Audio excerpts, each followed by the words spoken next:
नाज़रीन अस्सलाम वालेकुम, आपकी खिदमत में एक नई वीडियो के साथ आपका मेज़बान हाज़िर है। नाज़रीन, आज कौमी असम्बली में आज़म नज़ीर तारड़ और नवीद कमर के दरमियान सख्त झड़प हो गई। एक दफ़ा वीडियो मुलाज़ा फरमाएं, फिर इस पर मुकम्मल तफसील आपके सामने रखते हैं। असेंबली को वाइंड अप कर दें, आप घर से बैठ के ऑर्डिनेंस फैक्ट्री चलाते रहें। ये मुल्क दुश्मनी छोड़ना पड़ेगी। Reservations about the way this whole the ordinances are being presented, and some of the ordinances we have serious reservations on the content of those ordinances. We, for matter of going along with the government, are voting with this resolution. However, we would want that the implementation should not go in such a way that it is becomes irreversible. अगर irreversible कर दिया तो फिर assembly को wind up कर दें, आप घर से बैठ के ऑर्डिनेंस फैक्ट्री चलाते रहें। सो मेरी गुजारिश है कि लॉ मिनिस्टर साहब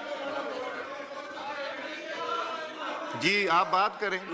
लॉ मिनिस्टर साहब, उनका व्यू पॉइंट आ चुका है, आप अपनी बात कीजिए। अगर हमें ये अश्योरेंस देंगे कि ये इन्फॉर्म तो ठीक है, लेकिन इम्प्लीमेंटेशन में they will not go ahead with it till such time that the assembly committees as well as the house has gone through the bills and seen that they are in accordance with the wishes of the people of Pakistan, which is expressed by this assembly. I totally agree with your contention. जी law minister साहब, नहीं मैंने दे चुका हूँ बहुत। सुन लें, पहली बात सर ये है कि जनाब नवीद कमर साहब ने सही कहा कि ऑर्डिनेंसेस में हमेशा एहतियात का दामन जो है वो साथ रखना चाहिए। ये प्रीवियस रजीम में आए।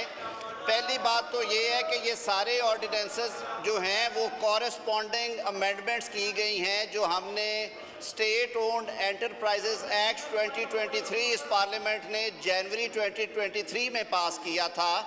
उसमें SCCP लॉज, कंपनीज लॉज और कुछ मॉनेटरी इदारों का कहना था कि आप जो बोर्ड ऑफ डायरेक्टर्स बनाते हैं उस पे हुकूमत का बहुत ज़्यादा कंट्रोल नहीं होना चाहिए। ये अगर कागज आप लोग बार बार फेंकते रहे ना, उस पे बहुत ज़्यादा I might be forced to take disciplinary action, तो प्लीज इसको बस करें। जी उस पे बहुत ज़्यादा एम्फेसिस था कि बोर्ड्स इंडिपेंडेंट होने चाहिए।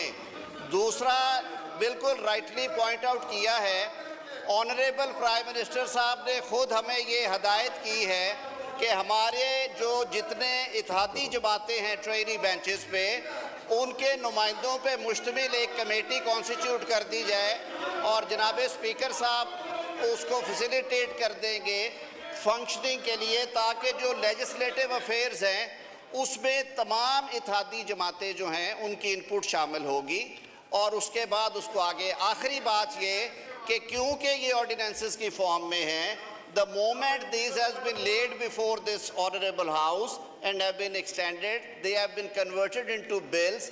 Now these bills are to be referred to the committees by the house. Committees are extended arm of this honorable house. Committees में सारी जमातों की बशमूल ऑपोजिशन की नुमाइंदगी होगी। अगर ये मुल्क के भले में है, अगर ये मुल्क के भले में हैं, अगर ये मईशत के पहिए को चलाने के लिए मददगार हैं तो ज़रूर इन पे वोट करें। ठीक है। और मैं ये तवक्को रखता हूँ कि ऑपोजिशन भी अपना रवैया दुरुस्त करेगी।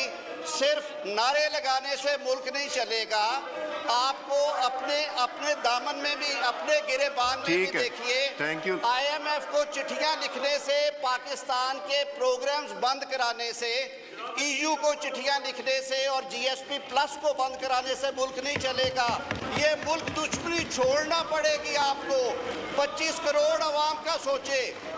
आप दो बातें जनाब स्पीकर, ये सारे वो लॉज हैं जो सिर्फ हम सिंक कर रहे हैं 2023 के SCO एक्ट के साथ। जहां पे एतराज होगा इस हाउस के सामने आएगा वोटिंग के लिए।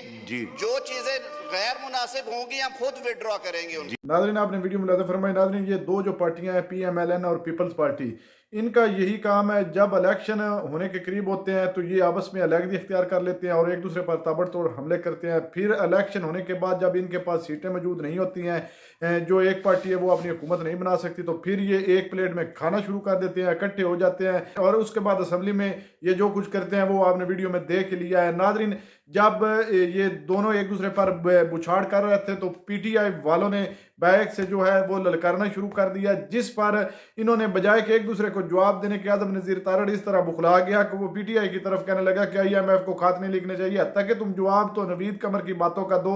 नाज़रीन, ये हैं वो भगौड़े चेहरे जो मुल्क पाकिस्तान पर मुसल्लत हो गए, इनकी आपस में नहीं बनेगी, ये बस थोड़े दिनों की मेहमान हुकूमत है, इनकी जो शुरुआत है वो जारी हो गई है, इनकी छोटी छोटी लड़ाइयाँ जो हैं वो बिल्कुल इसी तरह वो होती रहेंगी और फिर एक बड़ा धमाका होगा, धमाके के बाद ये दोनों अलहदा हो जाएंगे, क्योंकि ये हुकूमत जो है ये तो है नहीं, ये सिर्फ एक ड्रामा है और ड्रामे के तौर पर ये एक देखा जा रहा है, एक फिल्म चल रही है और ये फिल्म इसका एंड जो है वो बिल्कुल करीब है। नाज़रीन, आपने वीडियो मुलाजा फरमाई, इस वीडियो के बारे में आपकी क्या राय, कमेंट सेक्शन में अपनी कीमती राय दीजिए और अगली वीडियो तक अपने मेज़बान को दीजिए इजाज़त। अल्लाह हाफिज़।